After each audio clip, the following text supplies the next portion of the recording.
سطلانة.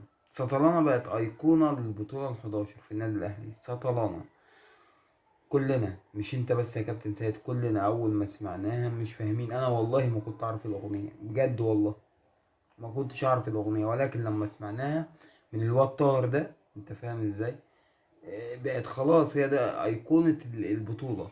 كلنا بلا استثناء أي حد، كلنا دخلنا على اليوتيوب نعرف ايه القصة، في ايه حكاية سطلانة دي، لأنها أغنية أساسا موجودة من العيد، من أيام العيد. ولكن شفت بقى عظمة الأهلي، شفت عظمة الأهلي، لعيبة الأهلي لما احتفلوا بالأغنية دي.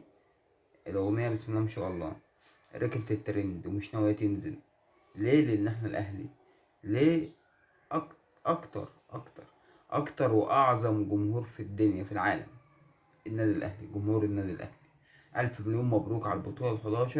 البطولة اللي بالنسبة من وجهة نظري أنا هي البطولة الأعظم في تاريخ النادي الأهلي بعد القضية. ممكن القضية ممكن ما لهاش مثيل بصراحة.